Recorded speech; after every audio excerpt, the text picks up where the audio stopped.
Hey, bonjour, comment allez-vous? J'espère que vous allez bien. Ici Alexandre Cordani pour Secret de Pige, l'émission que vous connaissez maintenant, je crois, sur le bout des doigts. Ça fait maintenant quelques fois qu'on se voit, et notamment qu'on se voit le mercredi à 13h30.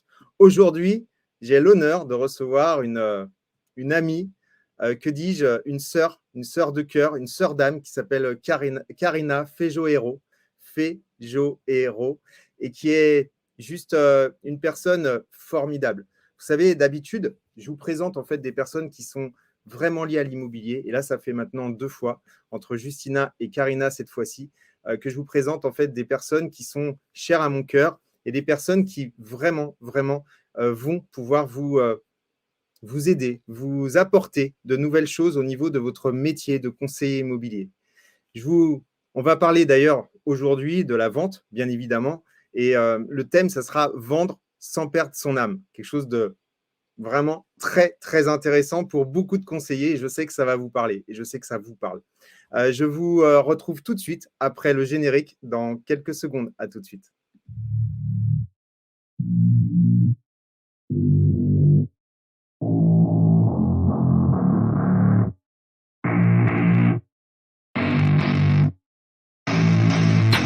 I don't get what I want, I get what I need. Every single day I'm heading off to my dream, and I get everything that I damn well please. I don't give a damn if you all listening to me, cause I run it. I'm the only one that really want it, I'm the only one that's really on it. I'm just being honest, I'm just doing everything I promise, cause I want it bad enough that I'ma make it as an artist. And I know I'm not the smartest, and I know I'm not the largest, but I promise you that I'ma be the one that worked the hardest, cause I promise you that I'm just getting started. And I promise you.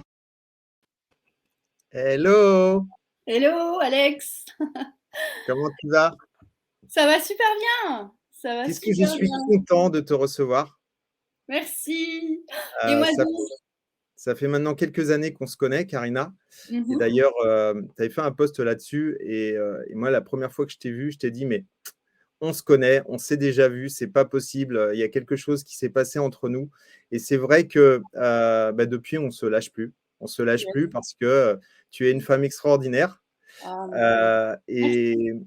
Toi aussi. Tu n'es pas une femme extraordinaire, mais un homme extraordinaire. et si je suis là avec toi aujourd'hui, cet après-midi, c'est aussi parce que c'est aussi grâce à toi, parce que tu as été aussi ma coach de prise de parole en public il y a maintenant quelques années. Et donc, je voulais te remercier. Voilà. Ah, quel Remercie, honneur. merci pour tout ce que tu m'apportes. Merci de le dire.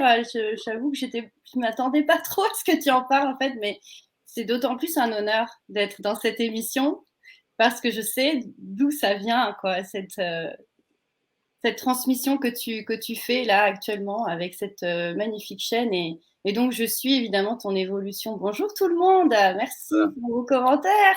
Je suis trop contente. Donc, vraiment, je suis encore plus contente d'être dans ton émission, quoi, vraiment, Il y a même Carole qui est connectée.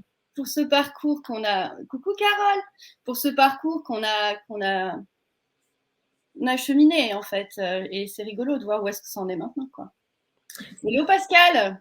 Donc l'idée, c'est effectivement, c'est la vente aujourd'hui. Et c'est vrai que toi, tu n'es pas, hein, pour expliquer un petit peu. Donc, tu m'as donné ce que tu fais aujourd'hui, parce que c'est vrai que ça bouge beaucoup. Et tu es toujours une coach de prise de parole en public, mais tu es aussi légende mentor canal. Donc, je vais te laisser nous expliquer tout ça, et activatrice d'ascension. Donc, Oui. c'est effectivement des choses qui sont peut-être un peu dans le spirituel, et on va en discuter, parce que Ouais. c'est vrai que l'âme, le spirituel, tout ça, c'est intéressant. Et puis, la vente, moi, ce qui va m'intéresser là tout de suite, c'est Karina et la vente, en fait, parce que moi, je te connais comme étant une personne qui est très, très compétente, qui est beaucoup sur les réseaux sociaux, parce que c'est aussi ton activité d'être sur les réseaux sociaux. Et j'aimerais en fait connaître un petit peu ton historique avec la vente. Ah oui, justement, c'est en faisant comme un bilan de fin d'année l'an dernier que je me suis dit, mais la vente, en fait, ça te vient d'où, depuis quand? Et j'en arrive aujourd'hui à faire cette émission avec toi, c'est super intéressant. J'ai compris en fait que il n'y avait pas de séparation à faire entre notre don, le don qu'on a à faire dans notre monde, et la vente. Et à partir du moment où j'ai compris ça, depuis le début d'année, j'ai mon chiffre d'affaires qui est en train vraiment de se propulser. parce que j'ai arrêté de créer un mur entre justement la part de moi qui est, on va dire, spirituelle et celle qui est matérielle, la vente. Et donc, pour la petite histoire, j'ai commencé à vendre, j'avais l'âge de 12 ans, mon père étant restaurateur, et j'ai demandé à travailler avec lui très jeune parce que je manquais de sa présence. Et donc, je me suis dit, si je travaille avec lui, je vais le voir. Donc, à l'âge de 12 ans, je lui ai demandé, est-ce que je peux aller travailler dans ton café, resto et tout ça? Il m'a dit, bon, d'accord. Et c'est là qu'a commencé mon affaire de la vente. Et très tôt, quoi. Bon. Puisque toute l'adolescence, je travaillais le week-end et la semaine, j'étudiais. Ensuite, j'ai fait des études de commerce, donc commerce international. J'ai fait un BTS. Et puis après, j'ai été assistante commerciale dans une grosse boîte japonaise au niveau international. Et je vendais de la fibre optique. Alors, je ne comprenais rien, mais je vendais des soudeuses de fibre optique. Et il y avait quelque chose d'intéressant dans ce métier, c'est que je vendais quelque chose, je ne comprenais rien, mais j'ai appris à comprendre à quoi servait la fibre optique au tout début du câblage de la fibre, c'était en 98. Et puis donc j'avais réussi mes études très bien, la vente ça me plaisait, mais plutôt dans une dimension on va dire internationale. Et puis comme je comprenais rien à ce que je vendais, je me suis dit je vais chercher un autre boulot où je vais plus m'orienter sur la communication. Et j'ai travaillé pendant pratiquement 10 ans dans une des plus grosses agences de communication du monde, pas en pub, mais en communication, ce qu'on appelle corporate. Donc, c'est vraiment l'entreprise. Comment est-ce que je fais pour valoriser l'entreprise, ses valeurs, sa réputation, communication de crise. Donc, on avait plusieurs départements, ressources humaines, comment je recrute des collaborateurs à grande échelle, puisqu'on avait des gros comptes, genre RATP, etc. Comment est-ce que je communique sur une fusion-acquisition? On s'était occupé d'ArcelorMittal, etc. Donc, au départ, j'ai été recrutée pour le Newbies, le département du Newbies. C'est là que j'ai appris à répondre à des appels à projets avec une grosse équipe, c'était une grosse agence. Et que surtout, j'ai commencé à comprendre ce que c'était que la stratégie de communication qui se cache derrière les grosses entreprises d'influence. Et comme j'étais dans l'agence de Jean-Marie Dru, tout ce qui aujourd'hui on appelle la disruption, c'était mon agence. Donc j'ai été formée à être dans la disruption, à disrupter, donc à casser les conventions. C'est pour ça qu'aujourd'hui je casse les conventions avec Vente sans perdre son âme. C'est tout à fait dans la logique. En plus avec mon âme qui est sauvage et assez rebelle, j'adore quoi. J'adore être là où on m'attend pas et j'adore être pionnière dans mon secteur. Donc forcément, ça fait des titres qui peuvent être comme des punchlines. Et ça me vient de ces 10 ans passés chez TBWA. Okay. J'ai été licenciée en 2007. Ça a été hyper rude. Ça a été une partie justement de ma vie où j'ai été un peu, mon âme, elle a un peu volé en éclats parce que j'ai été attaquée un peu sur des choses qui n'étaient pas vraies, mais voilà, dans ce milieu, il faut comprendre que ça bouge beaucoup et c'était finalement un cadeau d'avoir été, de m'être, amenée à cet endroit-là. Parce que pendant les 2 années qui ont suivi un peu de déprime quand même, faut le dire, c'est là où j'ai été vraiment plongée dans mon âme et fait tout ce chemin de retour intérieur et de comprendre qu'est-ce qui fait sens réellement pour moi. Et c'est à partir de 2007 que j'ai commencé à écrire aussi et à aller sur scène, en tout cas à ouvrir la porte d'un théâtre, d'impro. Et c'est là que j'ai commencé à libérer ma parole. Parce qu'avant, j'ai toujours été un peu bavarde, mais j'avais du mal en fait à être dans mon authenticité. Ce qui m'avait amené notamment en réunion, par exemple, à avoir beaucoup de difficultés à exprimer en fait ma pensée. Et à dire, là, il y a quelque chose qui ne fonctionne pas, il y a un dysfonctionnement, et donc de pouvoir soutenir mon argumentaire, tu vois, face à des chefs. J'avais ce syndrome que peuvent avoir beaucoup de personnes de l'autorité. Mon père étant très autoritaire, et que j'ai vécu ça quand même dans mon adolescence, du coup, j'avais comme une peur vraiment donc, tu étais un peu bloquée, en fait. Tu étais bloquée face à l'autorité. Alors, j'étais bloquée. Pas forcément, on a beaucoup de paradoxes. Donc, j'étais pas bloquée quand j'étais avec mon supérieur en tête-à-tête, et j'ai toujours eu des relations très intelligentes avec mes chefs directement. Mais là où j'avais plus de mal, c'était quand les N+2, N+3 débarquaient et qu'on était en groupe, du coup, en public, on va dire, hein, dans une plus grande assemblée. Ok. Il y avait eu des choses comme ça, je sentais que je résistais, j'avais des difficultés à parler à un plus grand nombre, finalement. Donc, j'ai pris conscience de ça et dans ce moment-là de ma vie un peu en dépression, j'ai fait tout un parcours où, en fait, je suis revenue vraiment à mon essence et l'art m'y a beaucoup aidé. J'ai commencé à écrire mon seul en scène, mon one-woman show, à prendre des cours d'écriture, à faire du stand-up, à me récupérer au niveau de mon pouvoir personnel, de dire ce que j'avais envie de dire comme j'avais envie de le dire. Voilà, il y avait aussi ça. Et de revenir à une certaine authenticité et puis de faire toujours des punchlines parce que j'adore marrer, j'adore faire rire, j'adore les phrases qui claquent et c'est pour ça que je suis une excellente professionnelle aussi dans tout ce qui est trouver des signatures et j'accompagne là-dedans justement parce que c'est ça qui va faire la quintessence du message que tu as à transmettre et j'ai aussi écrit beaucoup de pitch et de speech, de discours pour mon ex qui est donc moi j'étais un peu sa main à la maison mais qui est un grand cadre en fait dans le service bancaire et donc il avait beaucoup de discours à faire et moi je l'ai accompagné à mettre de l'âme dans ses discours aussi. Je savais pas. Voilà. Et donc Karina aujourd'hui. Ouais, oui, je t'avais pas tout dit de ma légende personnelle, tu vois. Légende, mentor, canal, ça part de la légende. Donc voilà, tu découvres une partie de ma légende personnelle. Et en fait, c'est toutes ces expériences d'écriture aussi, de mettre l'âme. Et l'âme, c'est quand la magie, c'est quand l'âme agit. Et de commencer à percevoir qu'est-ce qui faisait que quand j'osais véritablement incarner mon message, incarner, j'ai envie de dire, mon authenticité, les autres, en fait, se retrouvaient en moi. Voilà. Il y avait une connexion émotionnelle. Sur mon site web qui s'appelle révélateur.fr, je parle du pouvoir émotionnel. Et ça, j'ai beaucoup appris ça aussi en agence de com. Hein. Ils sont très forts, notamment certaines marques, pour aller toucher du doigt l'achat émotionnel. Pourquoi on va acheter? Et je pense. On passe par là au départ.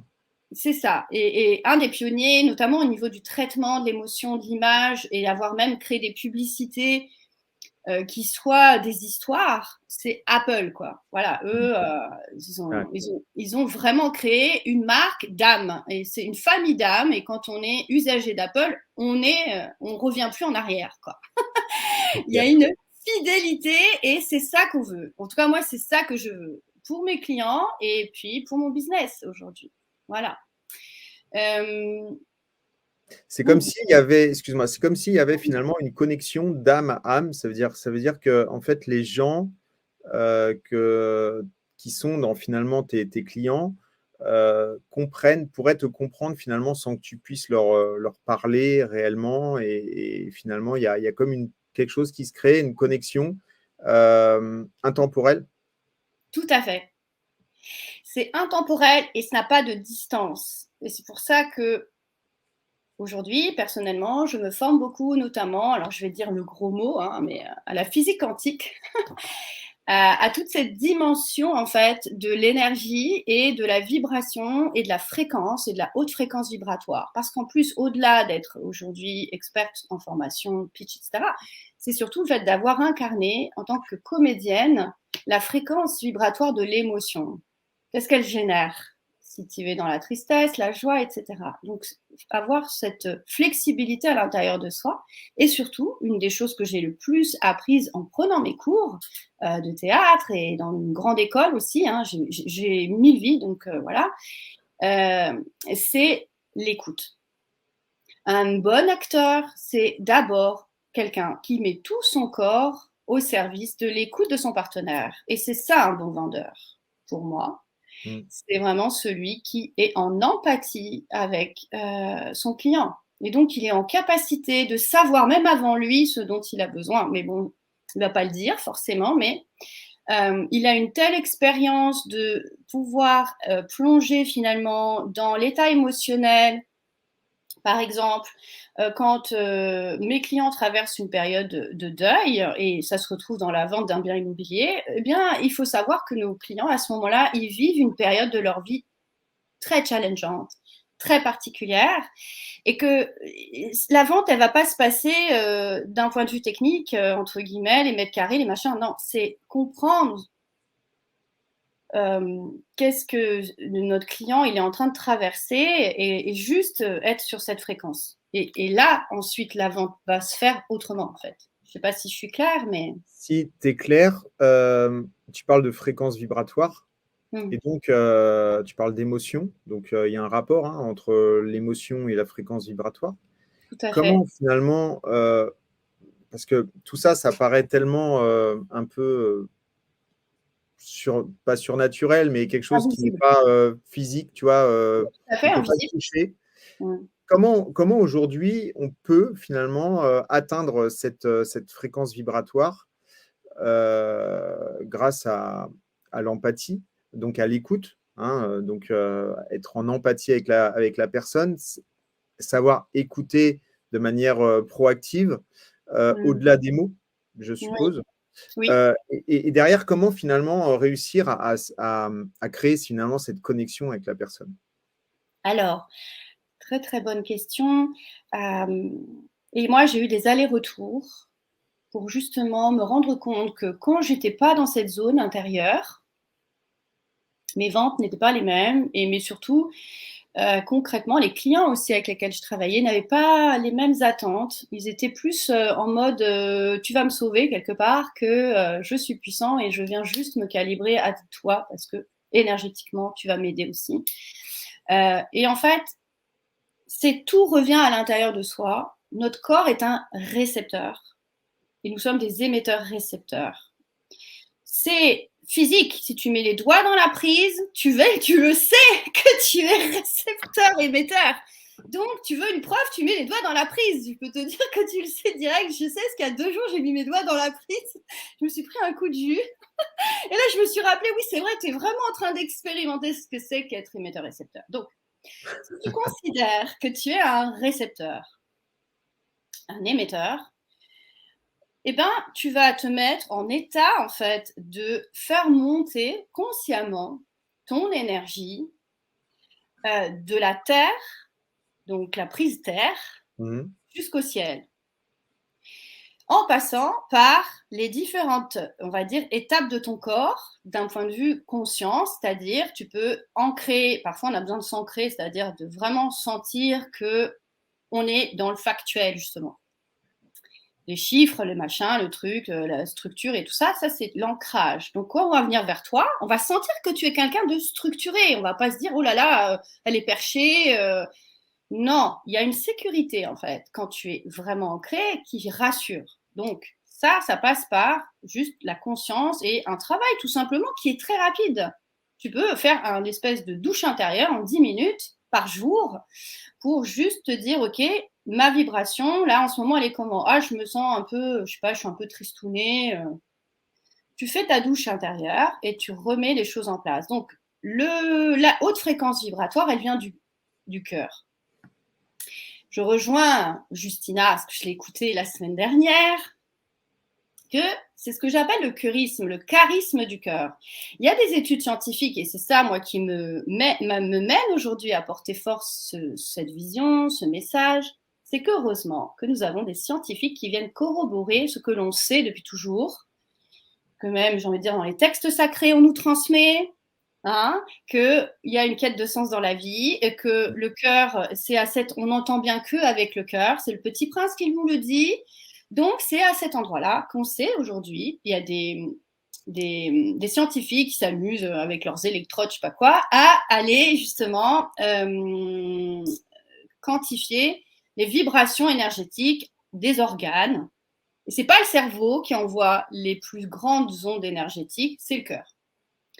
Donc, en fait, il s'agit de revenir à soi et de revenir au cœur et de sentir comme si on était en amour pour soi, en amour très très fort pour la vie. Et c'est vraiment quelque chose c'est le corps, il imprime. Si tu souris,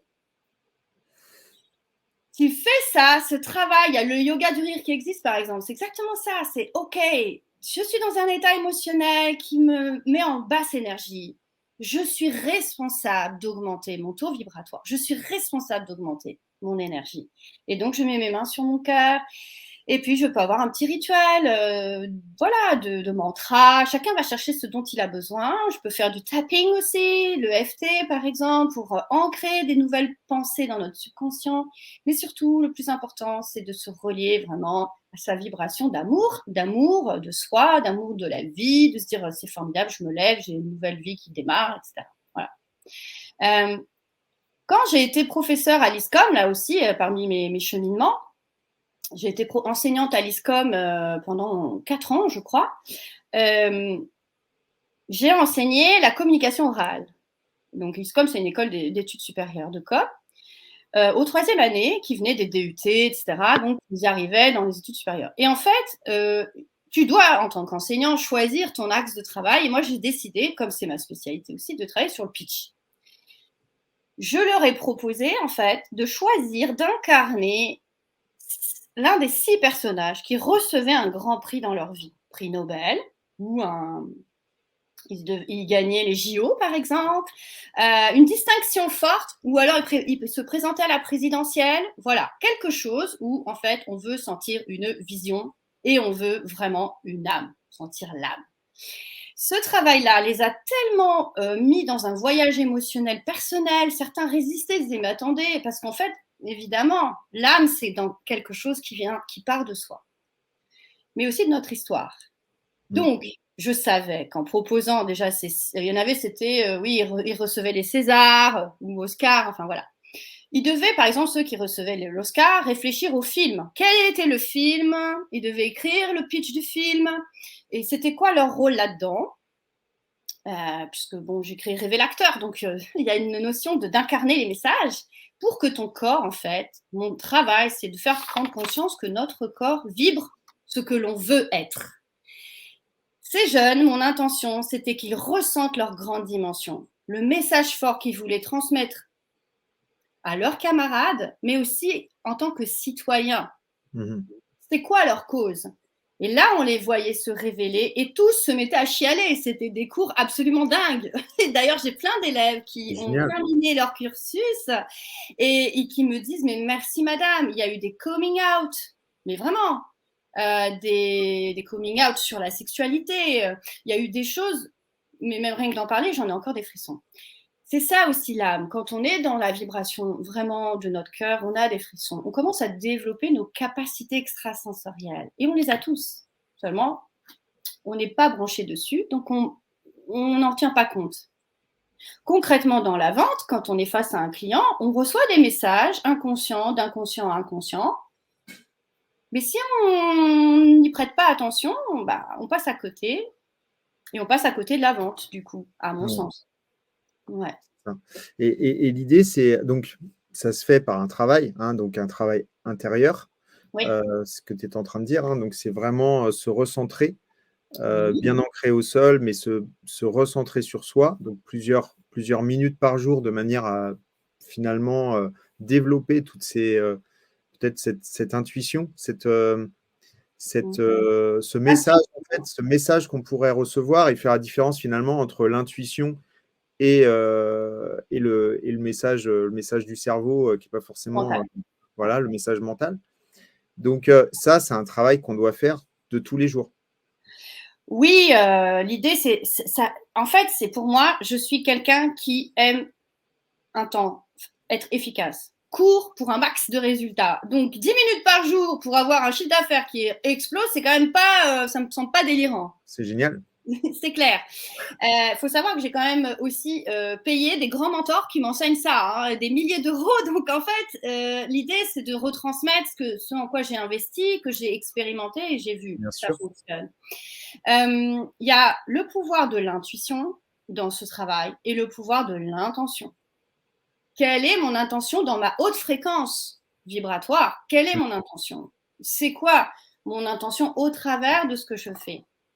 Pour moi, quand on a la chance d'être entrepreneur, qu'on s'est donné cette chance, on a cette chance de créer notre réalité au quotidien, quelque part. Ok, il y a tout un tas de, je sais, de réglementations, on ne fait pas ce qu'on veut, c'est normal.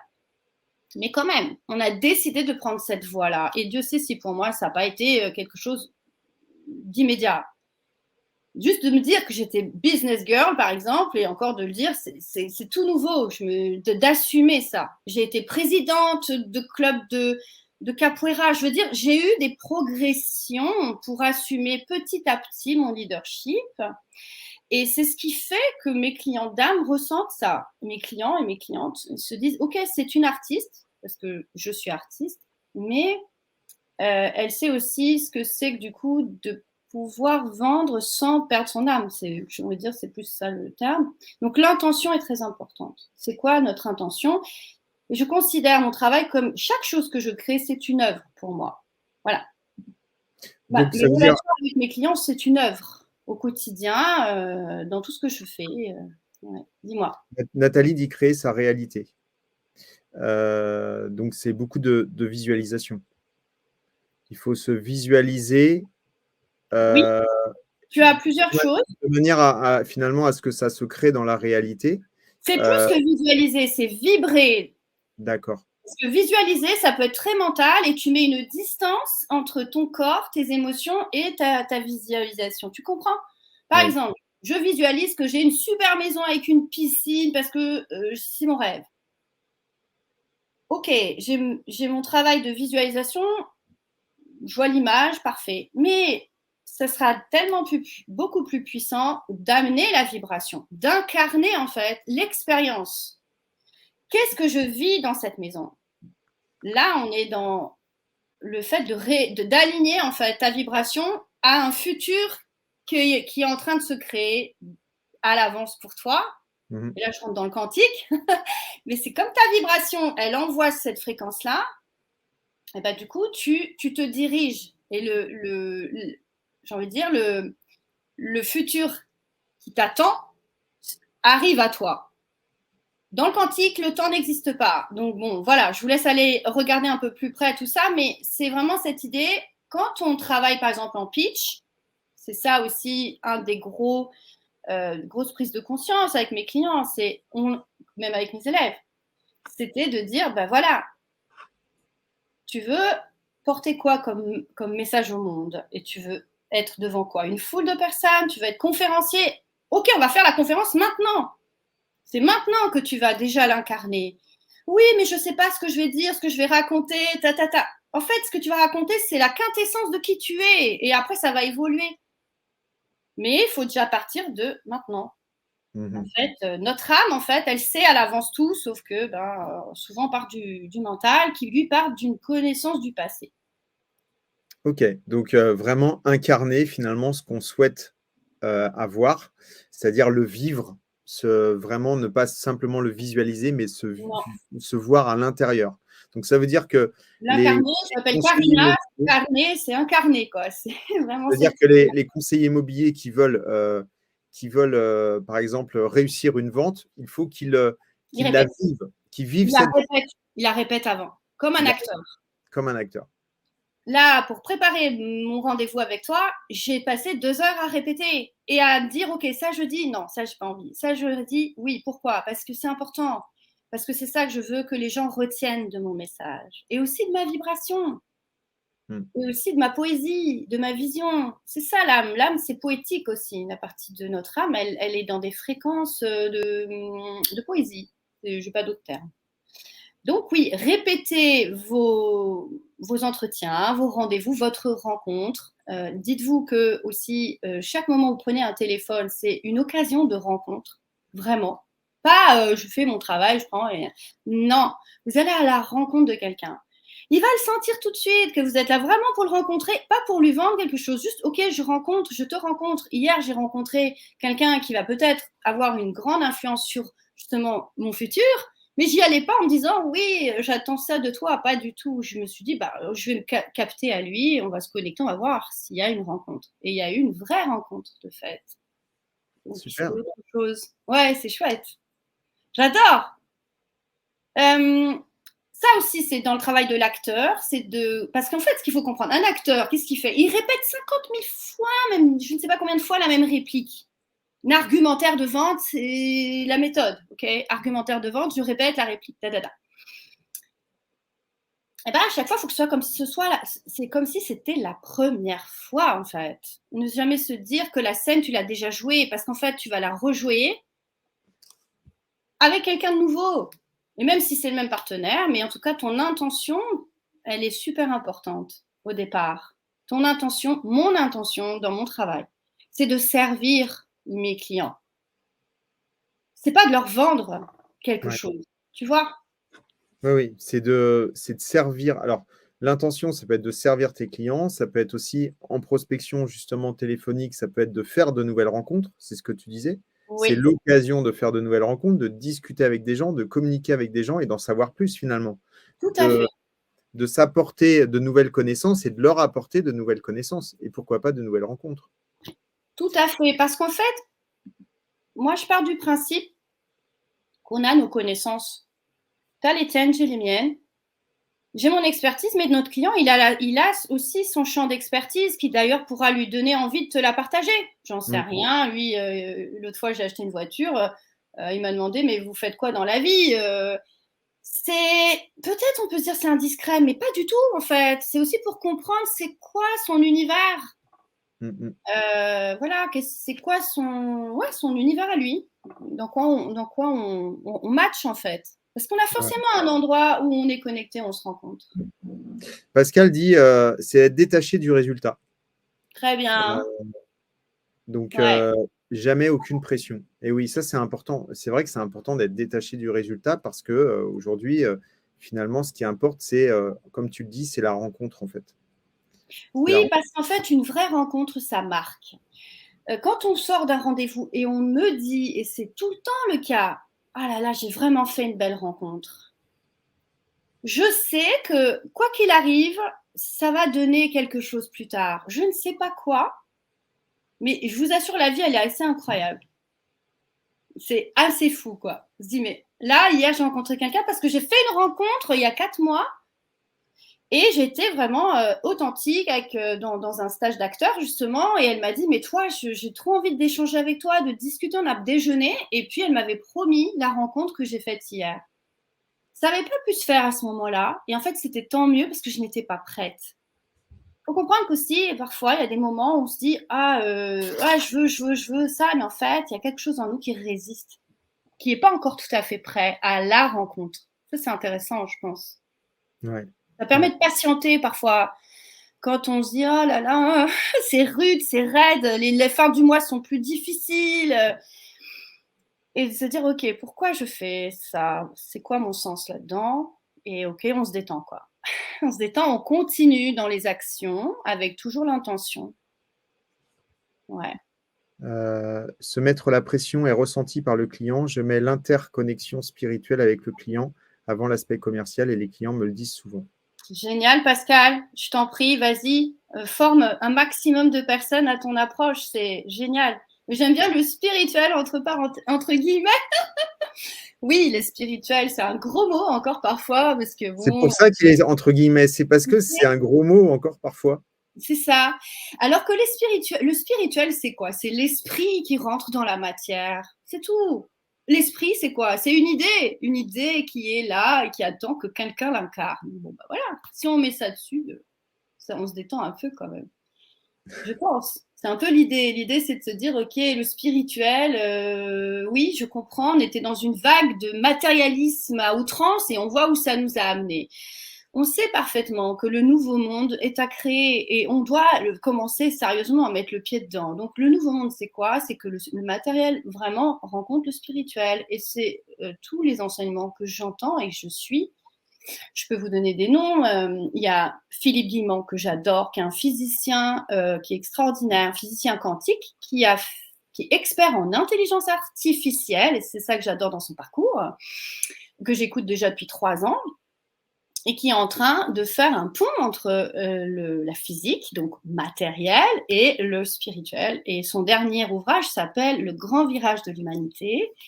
Et voilà, c'est ce type de scientifique qui me m'aide à faire mon métier aujourd'hui. J'ai une grande gratitude pour lui, mais après, il y en a d'autres qui viennent des États-Unis aussi, qui font ce chemin-là. Très important, je trouve.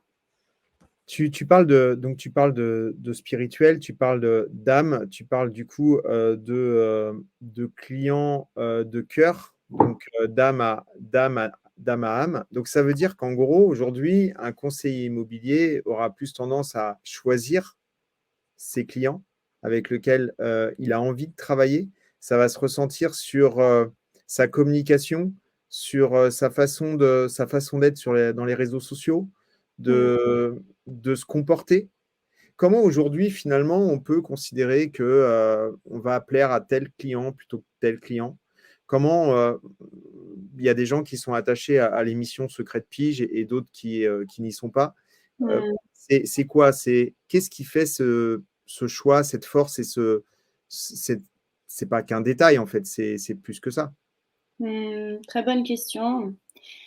Alors, moi, j'en suis arrivée à justement cette notion de client d'âme, parce que dans l'aspect qu'on nous enseigne, la plupart du temps, on est dans le client idéal ou dans l'avatar.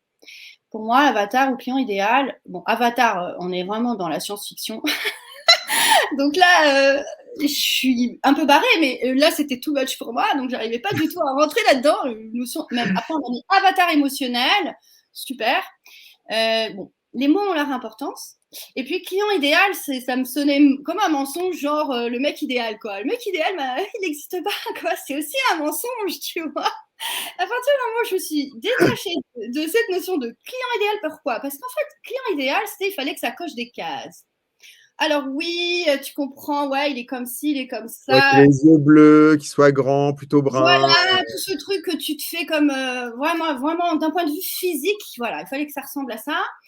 Et puis au niveau des centres d'intérêt, bon bref, tout ça pour dire quoi? Que ça partait en fait d'un endroit à l'intérieur de nous qui est trop intellectuel en fait, qui est dans le mental et qui n'est pas du tout relié à notre dimension justement supérieure, on va dire.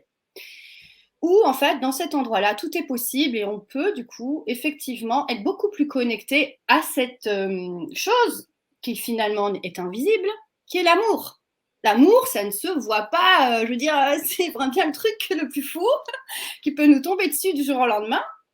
Et du coup, ok, donc l'idée c'est de comprendre que nos clients d'âme, en fait, ils ressentent le fait que nous soyons totalement acceptés tels que nous sommes, avec nos défauts, nos qualités, et qu'on ne cherche pas à séduire, ni à convaincre, ni à quoi que ce soit, sinon à tout simplement servir, encore une fois. Et vraiment, quand mes clients d'âme viennent vers moi et me disent « mais on dirait que tu es dans ma tête », là, il y a eu vraiment ce mur invisible qui a fait comme ça. Alors que ce qu'on recherche justement quand on étudie le marketing des clients idéaux, c'est ça. Il faut vous mettre dans la tête. Mais en fait, ça passe pas par la tête. Après, oui, tu arrives par, si tu veux, la petite porte, toute comme ça, un peu étriquée, des fois, pour ressentir et être proche de tes... Mais pourquoi? Parce qu'en fait, nos clients d'âme résonnent avec nous. C'est tout. Ils résonnent avec notre propre histoire, avec ce qu'on a traversé. C'est pour ça que je sais exactement que dans mes accompagnements, il y a une part de mon histoire qui est chez mes clients. Et c'est pour ça qu'ils sont venus vers moi. C'est pour ça que je suis légende mentor, parce que c'est à partir de l'histoire. Et donc, ça marche tout le temps, à tous les coups. Pourquoi est-ce que... Là, j'ai une anecdote intéressante sur une médium qui cherchait un cabinet pour son activité. Et je l'ai écouté ça il y a 2 jours. Je me suis dit, tiens, je vais les sortir dans le secret de pige. C'est très rigolo. C'est une médium qui commence à être assez connue et tout, mais elle n'avait pas osé dire qu'elle cherchait pour son activité spirituelle. Elle avait juste dit qu'elle cherchait un cabinet pour son activité d'hypnose, qui est déjà un peu pas mal. Voilà. Mais elle n'avait pas été au bout de son âme, en fait. Et en fait, le gars qui vendait, enfin, le propriétaire, il voulait absolument pas vendre. Il l'a dit à l'agence immobilière. Et l'agent lui a dit, cherchez pas, il veut pas vendre. Ça fait déjà plusieurs années, il veut pas vendre. Elle est quand même allée voir les propriétaires. Elle a connecté avec la femme. Il faut savoir que les femmes entre elles, ça connecte très vite aussi, parce qu'elles sont sûrement plus en capacité rapide d'être connectées à leur corps, d'un point de vue physique, parce que les femmes ont un rapport au corps qui est différent. Et donc, le match avait été fait, mais le mari, quand il a su que c'était pour de la vente, il a dit niette. Et puis finalement, comme il y avait eu cette connexion-là, le lendemain, il a appelé. Donc, il a dit oui, finalement, ce qui était impossible.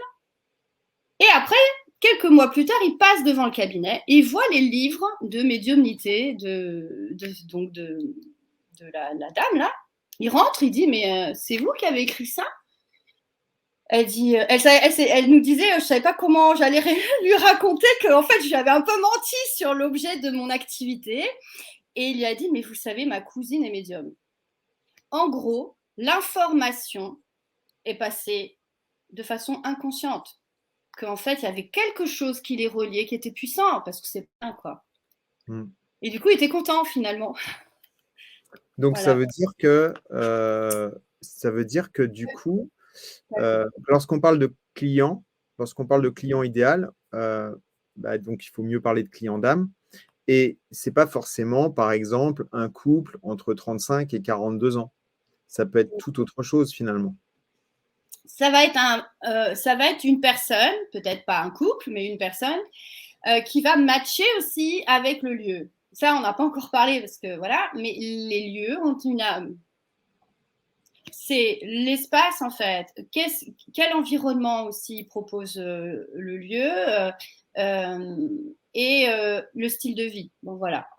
Donc oui, il y a des critères, mais je dirais plutôt que c'est plus une question, en fait, oui, de saisonnalité dans la vie. Qu'est-ce qu'on traverse? On peut divorcer à 20 ans comme on peut divorcer à 50. En gros, on divorce.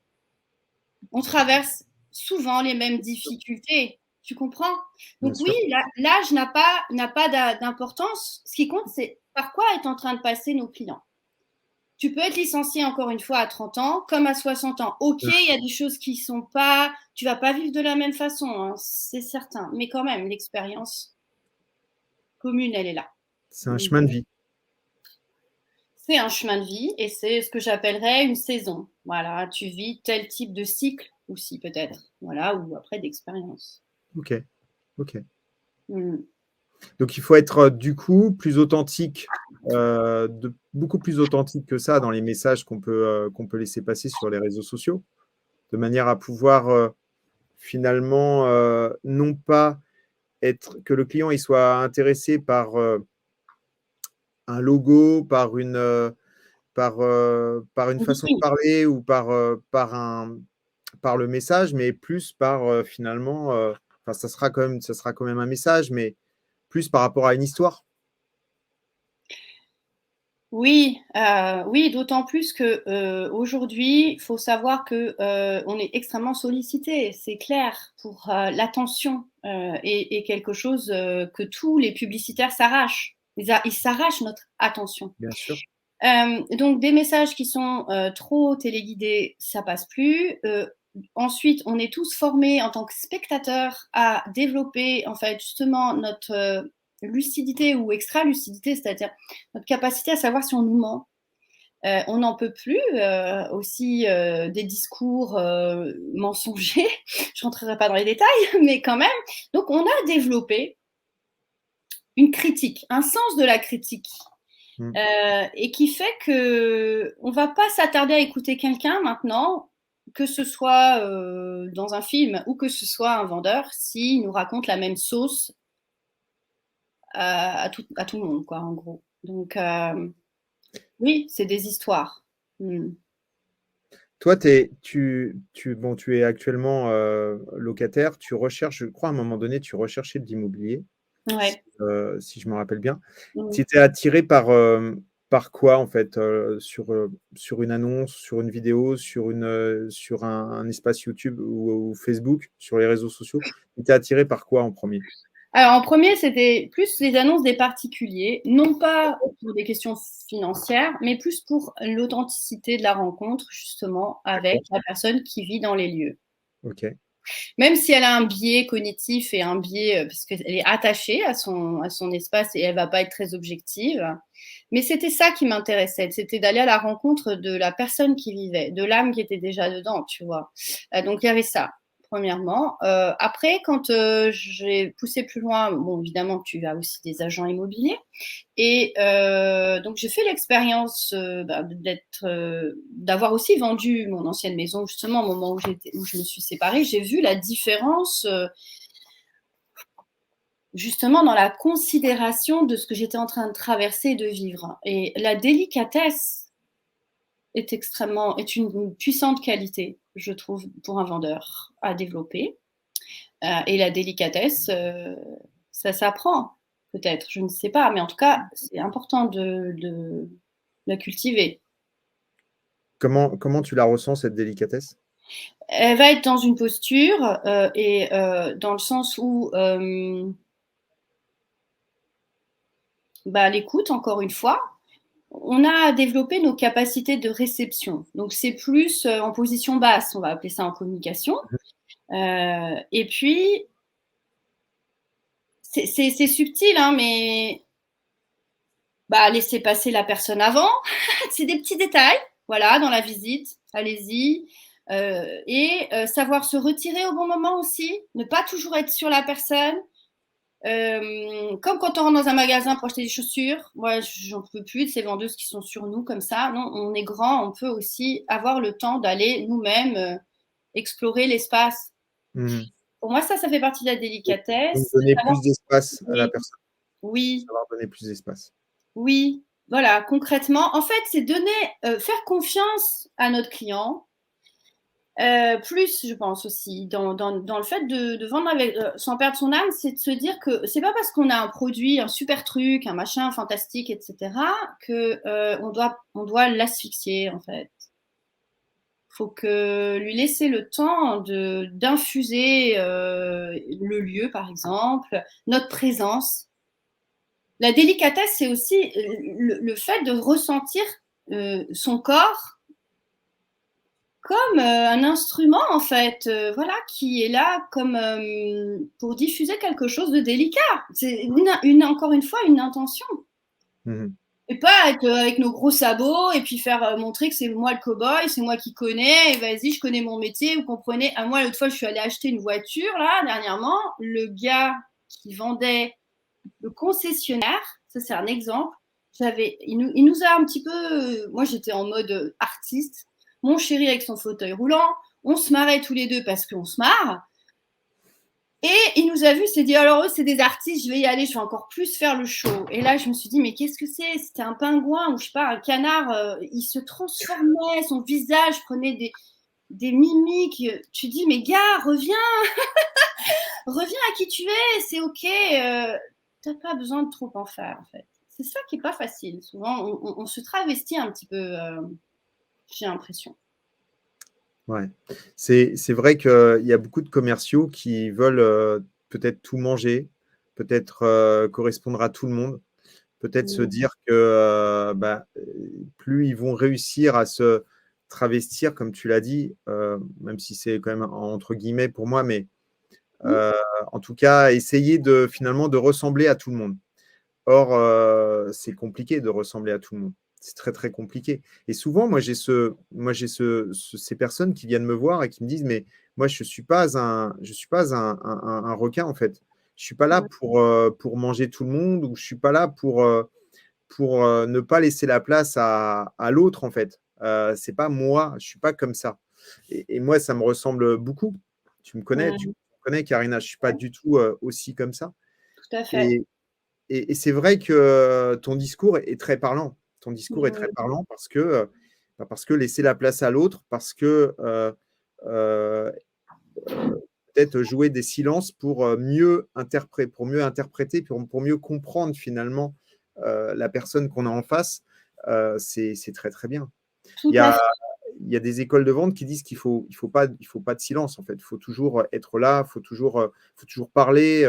Moi, je vois des fois, j'ai des clients qui me disent cette conseillère est nulle, en fait. Pendant toute la visite, elle n'a quasiment pas parlé. Et, et en fait, même les gens, des fois, ne comprennent pas, en fait. Des fois, Ouais. les gens ne comprennent pas qu'on n'est pas là pour faire un show, en fait. Même si, effectivement, on dit souvent, ben, on rentre en scène, mais Oui, finalement, oui, mais scène, finalement, tu peux rentrer en scène pour ne rien dire. Ça ça. existe. Je veux dire, et c'est beau. Euh, tu rentres en scène en fait, un bon acteur, c'est quelqu'un qui ne joue pas, qui est dans sa sincérité, son authenticité. C'est ça qui est difficile. Mm. Et si tu surjoues, ça se voit, mais tout de suite. Et le silence, c'est l'espace, justement, d'imprégnation, en fait. On s'imprègne Mhm. de l'autre, on s'imprègne de la présence du lieu. Et en fait, on peut aussi s'adresser, ça c'est quelque chose que je fais, mais on peut aussi s'adresser à l'autre dans nos pensées et on lui envoie des choses. Et ça, évidemment, on ne va pas vous l'enseigner hein, dans des écoles où le blabla est très, on va dire, argumenté, etc. Mais c'est plus des suggestions subtiles, en fait. Donc bon, on est à un niveau oui, de vente qui est différent, c'est sûr. Alors, qu'est-ce qu'il dit? Laissez visiter tranquillement. Les gens, sans les saouler, les coller, on ne visite pas des châteaux. S'ils ont une question, ils vont nous retrouver. Hmm. J'ai du mal j'ai du mal à comprendre ce qu'il a dit, mais clairement, Il dit oui. qu'en fait, il ne faut pas coller aux clients, Ouais, il faut le après, laisser. oui, si jamais ils ont des questions, ils vont nous retrouver. C'est-à-dire, en gros, ils sauront nous la poser. Oui, effectivement, c'est évident. En fait, aujourd'hui, si on a bien fait notre travail, ils ont déjà toutes les informations. Donc, il n'y a pas besoin de leur dire ah ben là, c'est la cuisine. Tu vois, par exemple, parce qu'on y rentre et qu'il a bien vu que On n'est pas bête, quoi. On voit bien c'est que c'est la cuisine. exactement. Ouais, mais ça se fait encore. Ça se fait encore. Je sais, je regarde souvent l'émission de Plaza, ça me fait bien marrer. Je me dis, tiens, Ça, comment il fait, lui? ça se fait encore. Oui, oui, non, mais ça se fait encore. Après Mm. cette façon de communiquer est très intéressante parce que ce qui veut dire que toi, ce qui t'intéressait, en fait, c'était d'aller rechercher la phase particulière parce que tu avais besoin de te connecter avec l'âme de la personne qui habitait dans les lieux. Donc, ça veut Oui, dire qu'on pourrait, il y a l'histoire. Il y a l'histoire. on pourrait effectivement, on pourrait par exemple communiquer sur un bien, mais par l'intermédiaire du propriétaire. Si le Mm. propriétaire était OK, Oui. ça pourrait faire de belles choses en fait. Tout à fait. Parce que moi, ce qui m'intéressait, c'est l'âme, mais aussi l'histoire. Qu'est-ce que cette maison a vécu Mm. quelque part. Toi, Voilà. c'était sur des vieilles pierres, hein. C'était sur la maison qui avait vécu en fait, hein. Là, pour le coup, oui. Bon, Ouais. ouais, ouais, mais voilà. D'ailleurs, il y a des clients qui vont chercher des vieilles pierres pour des questions justement d'avoir un lieu qui a une âme. Bon, Ouais. c'est un style, on va dire, de clientèle, je pense. Je voulais aussi donner il y avait une information qui m'était venue. C'est que quand on est dans cet espace-là de l'âme, eh ben, on s'adresse aussi finalement à des personnes qui ont fait un chemin intérieur et qui ont du coup des qualités avec lesquelles on va être vraiment bien et ça va nous faire beaucoup de bien en tant qu'humain. C'est déjà énorme. Et aussi pour avoir travaillé avec une clientèle assez aisée en fait, et ben franchement, si on veut augmenter un peu nos standards, ces clients sont très exigeants, mais le sont d'autres. Mais ils vont passer certains détails s'ils sentent qu'on a une pureté d'intention qui se loge dans l'âme, justement. Vous voyez Mhm. tu vois ce que je veux dire? Ouais, je vois. Mm. Je vois très bien. Voilà. Je vois très bien. Aujourd'hui, Karina, je crois que tu proposes, toi, un programme d'accompagnement. C'est Oui. ça. Mm. Donc, finalement, vendre sans perdre son âme, c'est le nom d'un programme d'accompagnement. Oui, qui a démarré hier. C'est sur 3 semaines. Et il y a une prochaine cohorte le 12 mai et une autre mi-juin. D'accord. Et là, on est 21 jours. Il y a des temps de workshop en live. Et puis, sinon, ça se passe sur un canal Telegram. Et justement, l'idée, c'est de venir faire de la place à l'âme de l'entrepreneur. Il peut arriver soit, enfin voilà, s'il en ressent l'appel, c'est que c'est pour lui, il vient et puis on en discute. Donc l'âme de l'entrepreneur pour la première semaine. La deuxième semaine, c'est l'âme du client qu'on voudrait vraiment attirer à soi. Et la dernière semaine, c'est la communication. Comment est-ce que tout ceci va prendre forme, effectivement, dans notre façon de communiquer. Ok. Voilà. Donc, c'est un programme d'accompagnement que tu fais sur Zoom? Je fais Zoom et Telegram. Zoom et Telegram. Ok, d'accord. Donc, il y a un groupe dans le Telegram. Oui. Et ensuite, tu as les Zooms où tu es avec les personnes et tu réponds aux questions. Je transmets Ouais. surtout ce que je canalise de leur âme. D'accord, ok. Voilà. Pendant ces moments-là où tu vois, comme toi, là, je suis avec toi et je vais te donner ce que je ressens par rapport à là où tu en es aujourd'hui. Ton âme, est-ce qu'elle est bon, je ne vais pas donner trop de détails, mais voilà. Et qui va aussi donner une ligne directrice, par exemple, d'archétype. Toi, tu es plus genre bon père de famille, par exemple, tu vois, ce genre de choses qu'on apprend aussi, mine de rien. Moi, je suis bon père de famille, c'est ça? Je pense, oui, tu dégages D'accord. ça. Et donc, dans ta communication, la famille est importante. Et on se retrouve voilà, dans tes messages. Et ça, tout ceci n'est pas forcément très conscient, mais le fait de le savoir amène du coup une clarté et une ligne directrice. Pour son business. Pour son business, exactement. Moi, je sais que j'ai un archétype particulier et donc les personnes qui viennent vers moi, elles connectent avec cet archétype. Elles ne le savent pas, mais moi, je le sais. C'est là l'art d'être expert en communication et aussi finalement dans le métier d'écrire des histoires et d'être actrice parce qu'on travaille avec les archétypes, justement. En tout cas, moi. Ce n'est pas le cas de tous les acteurs, mais moi, ça a été mon chemin. Et voilà. Donc oui, 3 semaines où ça décapsule. Ouais, j'imagine que ça décapsule bien.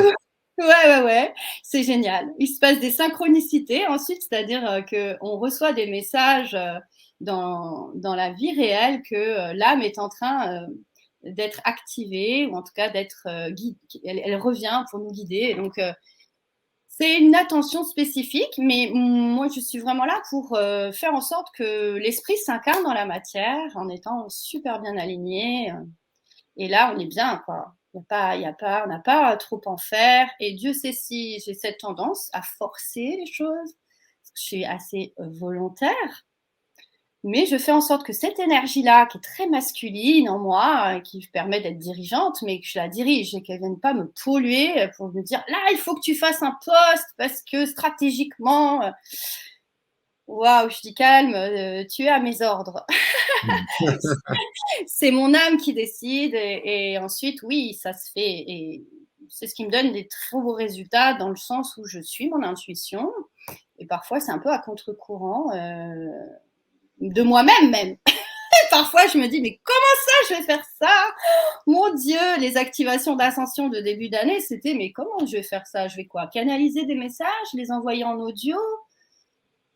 Et pourtant, on pense souvent, on a des points de vue sur que la vente, elle doit se faire comme ci ou comme ça, ou que nos clients, ils ont besoin de ci ou de ça. Mais quand on est audacieux un peu et qu'on est justement à l'écoute de notre environnement et qu'on a commencé à créer une communauté aussi, ça c'est chouette parce qu'on se sent porté par eux et ils nous nourrissent, nos clients d'âme aussi. C'est un échange. Et là, du coup, j'ai lancé ça en début d'année. J'ai vraiment, je me suis dit, mais là, qu'est-ce que je vais encore faire, quoi? Et ben, ça a cartonné. Et les résultats sont là, en fait. C'est-à-dire, dans la matière, il y a des résultats. Voilà, ça, j'adore. J'adore quand les chiffres d'affaires augmentent, quand le taux d'épanouissement, tu vois, de kiffage de la life, où tu sens que t'es plus heureux, quoi. C'est quand même génial. Ça change tout, quoi. Est-ce que tu aurais un dernier conseil à donner à toutes les personnes qui nous regardent et qui vont regarder ce live? Oui, il y a un truc qui me vient, c'est la phrase d'Oscar Wilde. Soyez vous-même, les autres sont déjà pris.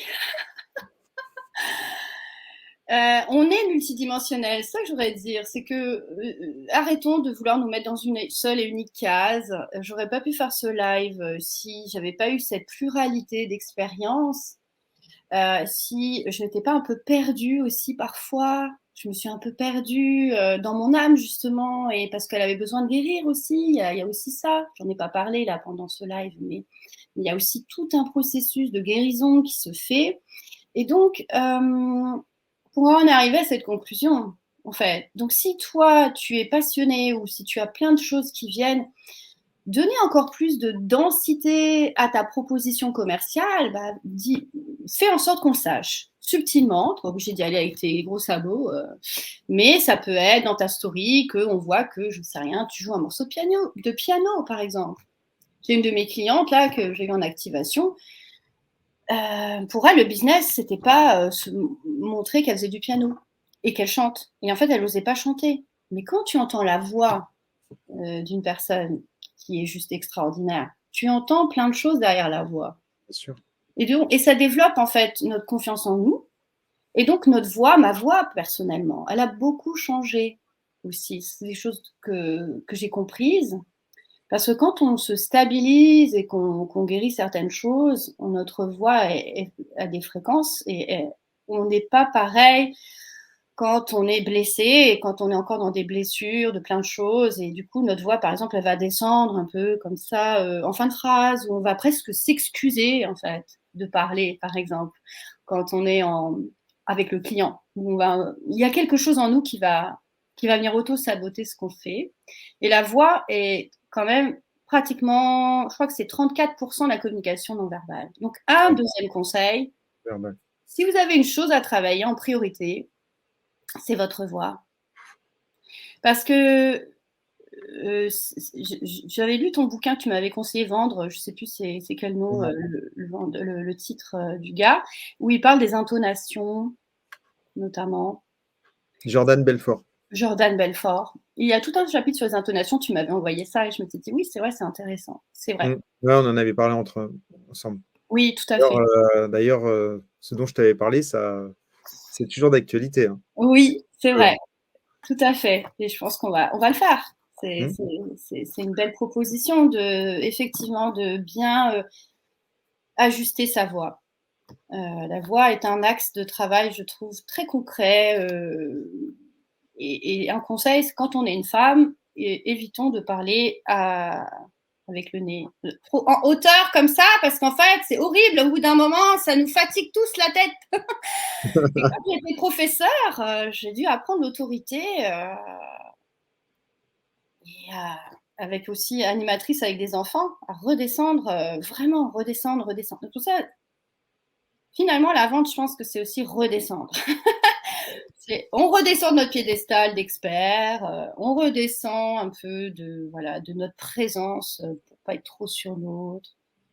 Tu l'as dit tout à l'heure, plutôt position basse, ouais. plutôt que position. Alors même s'il faut effectivement peut-être montrer notre expertise, mais on peut la montrer différemment. Et être en position basse d'écoute, ça permet justement de pouvoir bien se mettre finalement en position d'écoute par rapport à ce que la personne a à nous dire, d'écoute active. Tout à fait. Et non pas répondre trop vite sur les choses, sur les objections, sur disons, c'est mal exposé. Ah ben non, non, enfin, dès qu'on commence à essayer de surenchérir sur ce que le client nous dit, on n'est pas dans le vrai en fait, on n'est pas dans le bon. Alors tout à fait, on ne va pas nier la vérité. Voilà, il suffit des fois de laisser passer en fait pour aller chercher vraiment ce qui est le plus important pour lui, plutôt qu'aller essayer de rebondir sur n'importe quoi et puis s'en mêler les pattes. Et puis quand on s'en mêle les pattes, à un moment donné, on se casse la figure, quoi.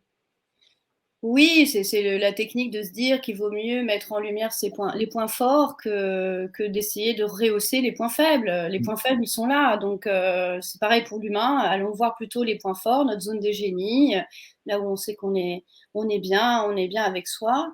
Et pour un lieu, c'est pareil. Je veux dire, si je te dis que c'est mal exposé, tu vas pas te mettre à modifier le sens de la maison, quoi. Elle est comme ça, elle est comme ça. Donc, ne dis rien, ferme-la, quoi. Justement, tu peux vraiment avoir la neutralité pour le coup, ni oui ni non, pour pas rajouter du drame à l'aspect déjà suffisamment dramatique, quoi.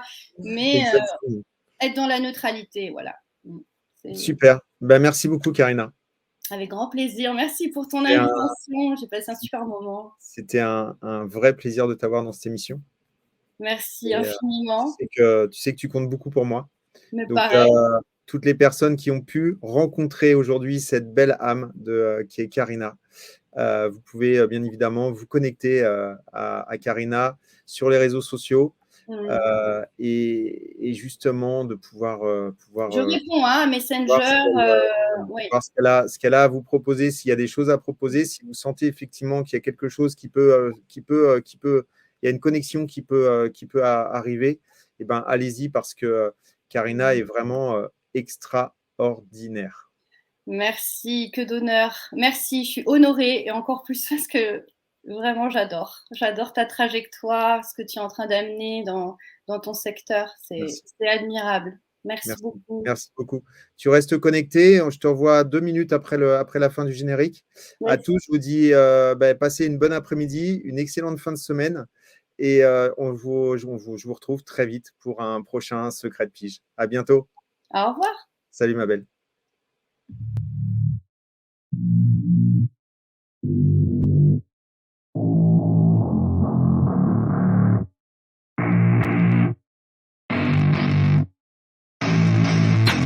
I don't get what I want, I get what I need. Every single day I'm heading off to my dream, and I get everything that I damn well please. I don't give a damn if you all listening to me, cause I run it. I'm the only one that really want it, I'm the only one that's really on it. I'm just being honest, I'm just doing everything I promise, cause I want it bad enough that I'ma make it as an artist. And I know I'm not the smartest, and I know I'm not the largest, but I promise you that I'ma be the one that worked the hardest, cause I promise you that I'm just getting started. And I promise you